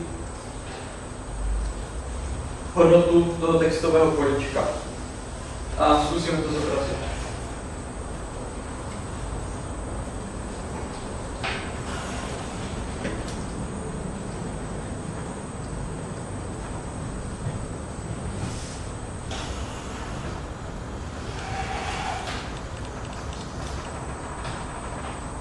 Potom se nám vlastně přidal ten skrytý oddíl ahoj.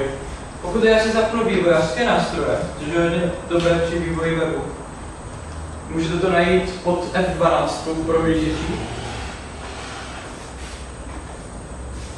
Tak vlastně tady můžete procházet jednotlivé ty prvky, zobrazovat jeho styl.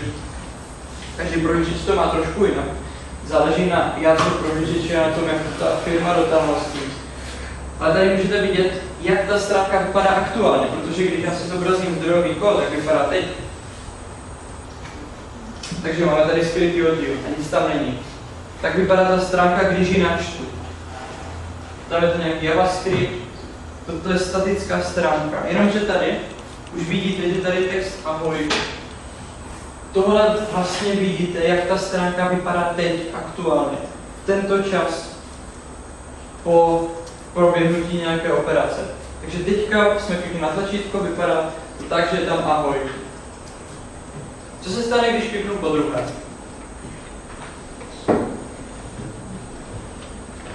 Že tady dvakrát. Protože já jsem řekl připoj. Jo? Append připoj tam, takže už je tam dvakrát. Ale já ho tam chci jednou. Append nám to připojí nakonec. Když já řeknu, do komentáře.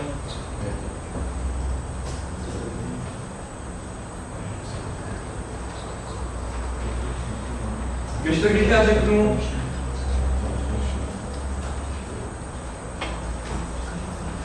.html, což přímo zadává hodnotu toho objektu, on ji přepíše. Tam může něco být uvnitř, ale on to přepíše na tu novou hodnotu. Změní celý obsah toho prvku.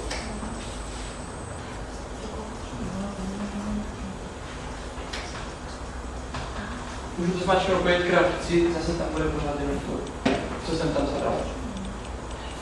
Nepřepíše. Přepíše se, ne jako u toho append, když se to nepřepsalo.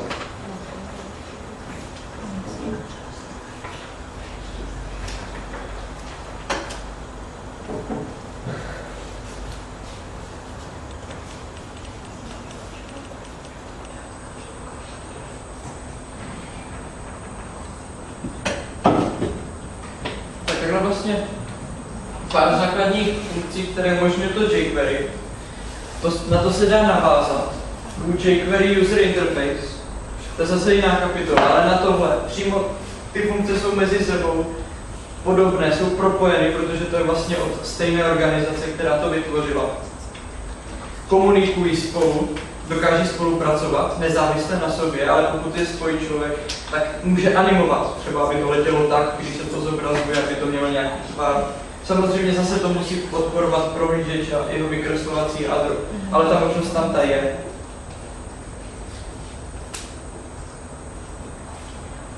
Tak, jsem se zeptal, co z vaší strany.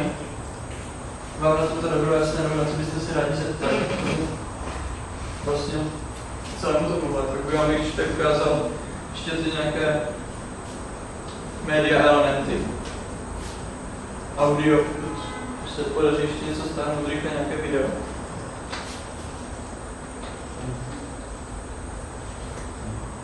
Jste máte nějaké dotazy ještě?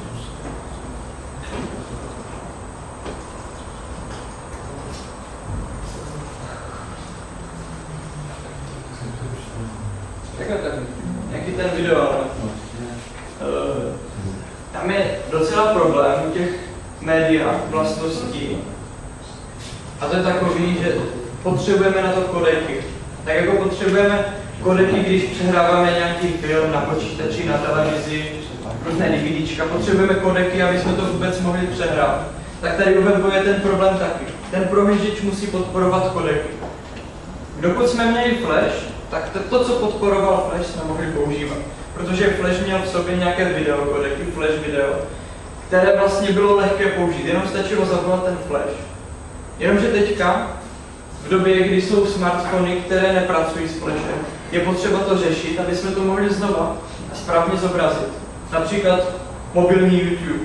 Potřebujeme, nemám v mobilu Flash, ale můžu se dívat na videa na YouTube díky právě novým vlastnostem HTML 5 nebo díky kodekům, které jsou navrženy přímo pro ty smartfony. Takže jedná se tam hlavně o ty kodeky.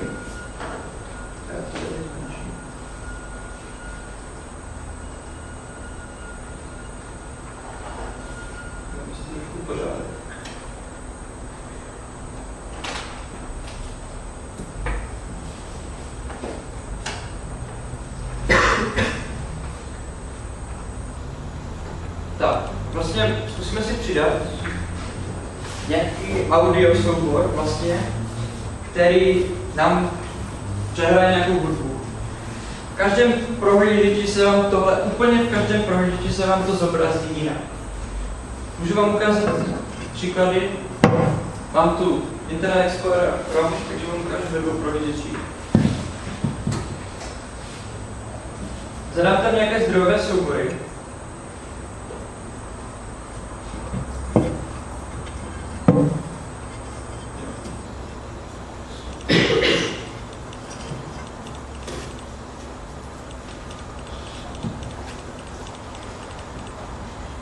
Zadám typ, vlastně aby věděli, jaký kodek se má vůbec číst. Jo, takže když je to MP3, tak to je audio, MP.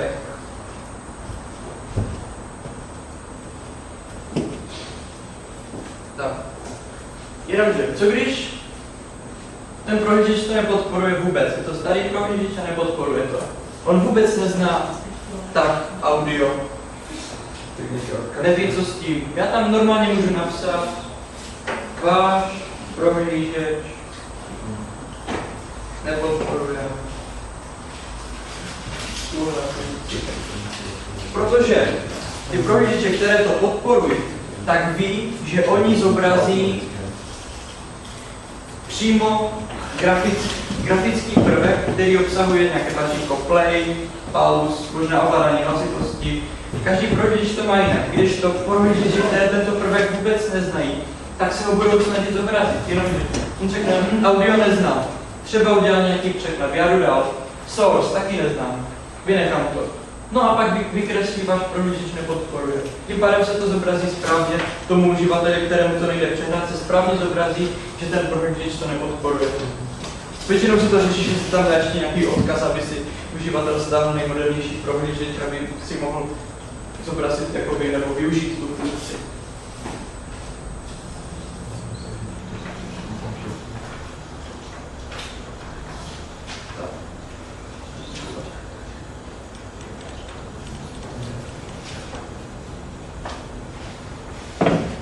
Tak se tady vykreslil takový kontrol, který vlastně můžu ovládat. Každý prohlížeč to má jinak. To je v Exploreru.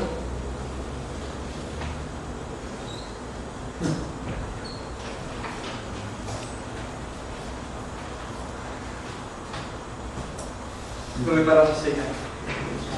A trošku rozdílně. Ale ta podpora tam je. Samozřejmě můžu to spustit. Ale tak je dobré vlastně myslet na to, že ten uživatel, který vlastně si to bude, pokud to bude už na webu, tak je důležité myslet na to, že pokud ten soubor je hodně velký, tak potom může odradit, aby vůbec to stahoval. Protože ten prohlížeč teprve ve chvíli, kdy on klikne na play, tak teprve tehdy začne tahat ten zdroj v tomto případě.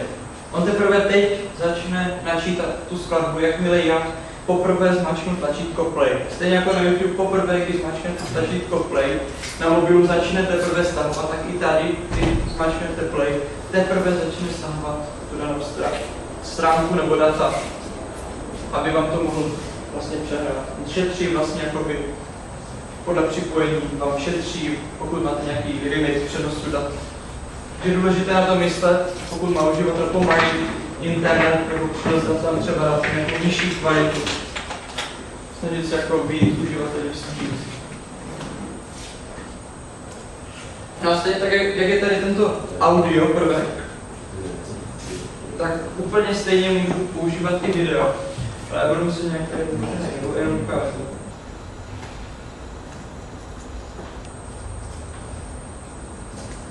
Já vám ještě ukážu, co se zobrazí.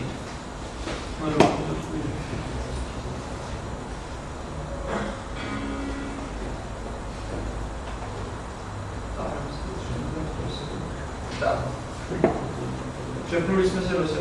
Jo, pan prohlížeč nepodporuje tuto funkci. Přesně jak jsem říkal. Prostě neví, co s tím, tak tam prostě napíše to, co je uvnitř.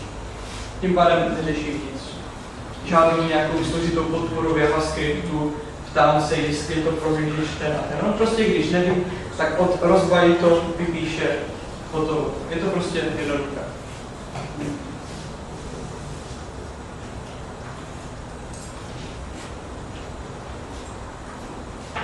Jo, tady zase, když to vrátím zpět, tak hned mám ten ovládací prvek.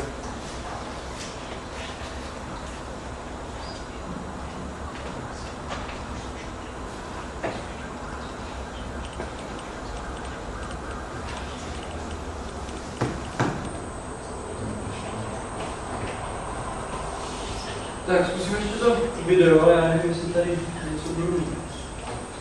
A jinak je to úplně stejně vlastně. Kde místo audio bude video. Zdroj bude, dejme tomu, nějaké MP4. A tím pádem to bude video na MP4. A já zkusím ještě video najít.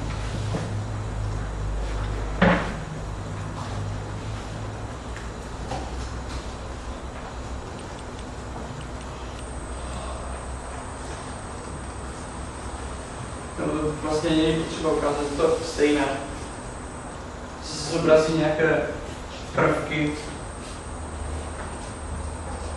Že vlastně když já ty prvky nezavolám, tak ten objekt tam je, ale nezobrazí se ty prvky, které vlastně umožňují ovládat hlasitost, play, pause, nebo po případě přesun v čase.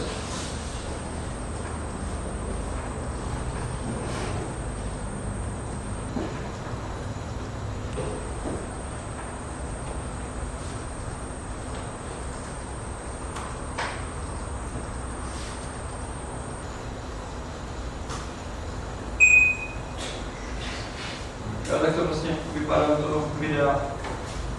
Vlastně on tady nemá vlastně co přehrát.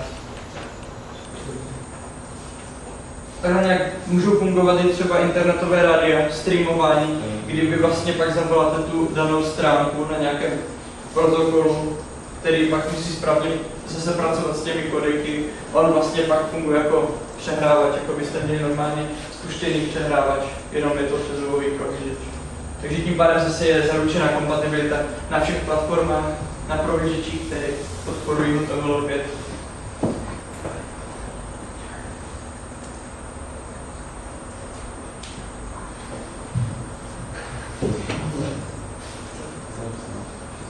Tak teďka je třeba asi na vaše dotazy, připomínky.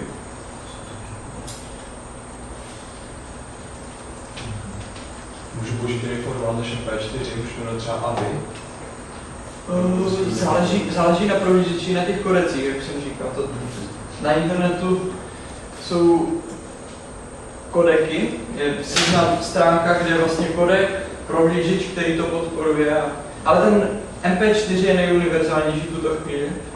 A AVI myslím si, že by taky neměl být nějaký větší problém, ale AVI soubory jsou mnohonásobně větší než MP4, takže je výhoda využít právě ty MP4 soubory. AVI soubory, pokud to pak bude na mobilu, vlastně HTML 5 se přizpůsobí mobilu. Když já tohle otevřu v mobilu, tak mobil zase naskočí na ovládací prvky, umožní mi to zobrazit jinak. A pokud tam bude nějaké AVI a někdo bude přes 3G připojený, tak může být hodně velký ten soubor a ten mobil se to bude tahat celý, takže to není zase moc dobrý. Ale mělo by to jít, jako z těch věcí. Po případě si stáhnout kodeky do prohlížeče a není problém.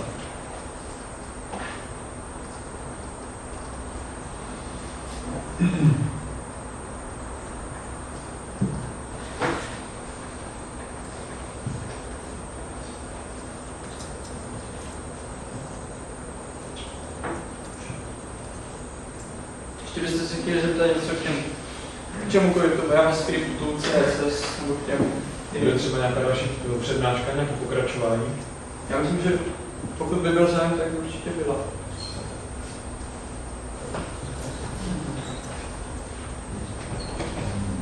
Tak to byla i moje otázka, tak jsem ráda za tuhle pěknou odpověď. Určitě najdeme podmínky, já si myslím, že to